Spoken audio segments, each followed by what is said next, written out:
If you're thinking about becoming a life coach, there's something that will determine whether you actually stick with it and build something real, and it's probably not what you're expecting. It's not your coaching framework, it's not your niche, it's not how many hours you've logged in training.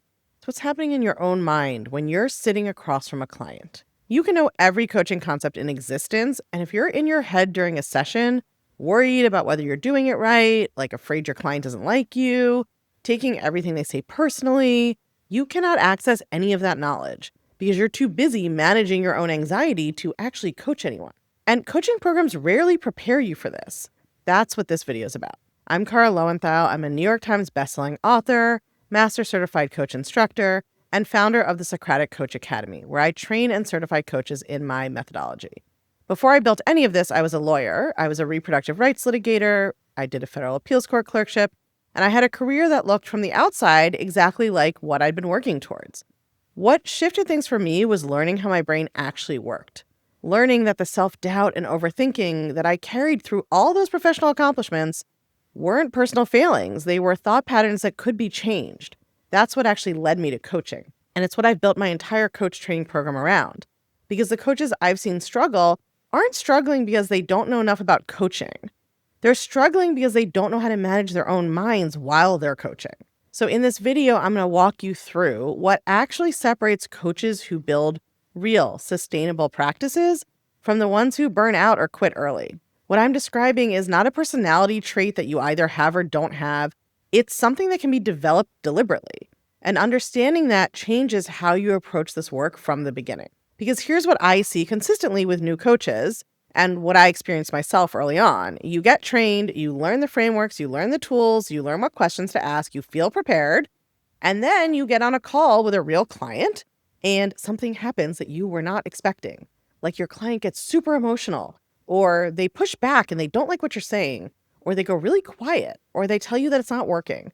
And suddenly you're not thinking about your client at all, you're just thinking about yourself. Oh my God, am I doing this wrong? Did I say the wrong thing? Is she disappointed? Am I even cut out for this? And then there's this whole spiral. And that internal spiral is what derails new coaches far more than any knowledge gap. When you're new to coaching, you don't yet have a stable sense of yourself in the role. You don't have a clear picture of what coaching is supposed to feel like, including the parts that feel hard, uncertain, or uncomfortable. They're normal, but you're not used to them. And so when those moments arrive, your brain interprets them as evidence that something is wrong. You are failing. You're not capable of this. And a brain that's running that story cannot coach effectively. So you might be physically present in the session, but your attention is elsewhere. You are reacting to your own fear and in your own head rather than focusing on your client. Confidence in yourself as a coach is the foundational skill for good coaching for exactly this reason. Without it, the practical tools you've learned have nowhere to land. Your ability to be present, to sit with your client's discomfort without rushing to fix it, to ask a useful question at the right moment, all of that depends on what's happening in your own thinking first. One of the most useful things that I can tell a new coach is that coaching is supposed to feel uncomfortable sometimes, especially at first. You're going to have sessions where you're not sure you said the right thing. You're going to have clients who don't show up in the way you expected them to or wish they would. You're going to stumble on a question or miss something or finish a call feeling like you could really have done that better. The problem is that most new coaches, and I'll use most loosely here because this is genuinely pervasive, it's really almost all new coaches, arrive to coaching with this imagination of what a real coach would look like and feel like. And they think it's someone who always knows what to say, who moves through sessions with total ease, who never doubts herself. And then when their experience doesn't match that made-up image, they conclude something's wrong with them. That conclusion's just a thought, though, and like any thought, it's worth examining rather than treating as fact. The coaches who stay in the game develop the ability to coach themselves through the hard moments, rather than letting those moments become evidence of inadequacy. When a session's difficult, they get curious about it. When a client pushes back, they don't read that as a verdict on their capability. When they stumble, they treat it as data about what to work on. The ability to manage your own thinking about your coaching does not just arrive automatically with experience. It's something you have to develop deliberately. But once you have it, it changes the quality of every session you run because you're no longer bringing your own unexamined mind, unmanaged mind into the room. A lot of new coaches underneath everything else are just afraid their clients won't like them. And that fear shows up in predictable ways, right? You soften feedback that really needs to be more direct. You agree with your client when a harder question would have served them better.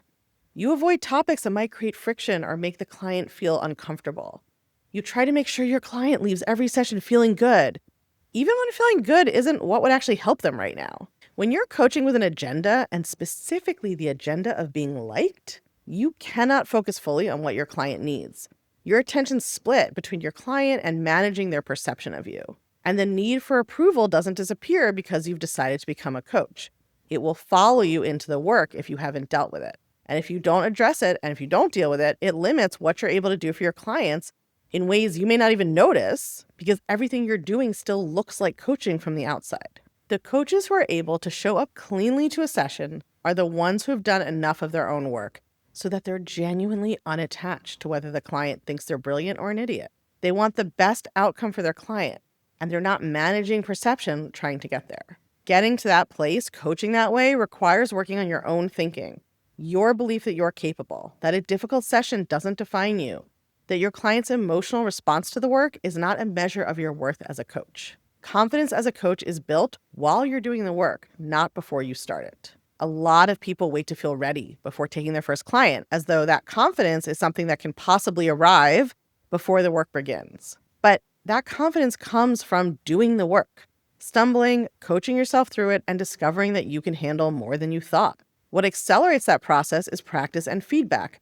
Real coaching sessions early and often with honest input on what's working and where the gaps are. Repetition with real clients in real conditions, supported by the tools to process what comes up afterwards. It also requires learning how to coach yourself about being a coach. When you have a difficult session, you need the ability to examine your own thinking about it, to separate the useful learning from the self-critical spiral, to identify what actually happened versus what your brain is making it mean. This is a skill in itself, and coaching programs rarely teach it explicitly. But inside the Socratic Coach Academy, it is central to everything we do. We give coaches substantial practice early, structured feedback, and the tools to coach themselves through the difficult moments of learning this work. The belief that you're capable of doing this and the ability to support and build that belief when it gets shaky is what determines whether you're still coaching a year from now. If you're seriously considering coaching as a path, I have a free resource for you that covers what I wish I'd known before I started, the things that would have changed how I approached the early part of my career as a coach if someone had just told them to me directly.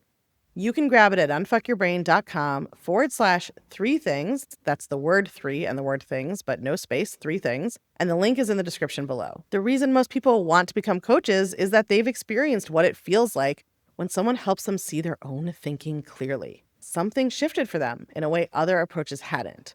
And they want to create that for other people. The best thing you can bring to this work is a commitment to doing your own work alongside it.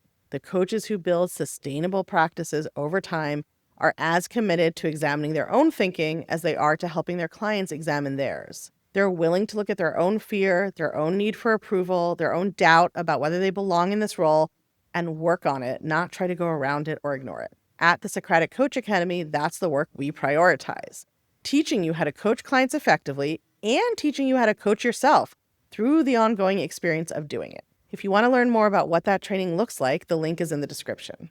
And if you want more content on what building a coaching business actually involves, we just launched a brand new podcast called The Future Coach, made specifically for people exploring this path or just thinking about it, who want an honest look at what it takes and what it's like. The link for that is in the description. Becoming a coach is serious, meaningful work, and the coaches who do it well are the ones who take their own minds as seriously as they take their clients. Subscribe for more on this, and I'll see you in the next video.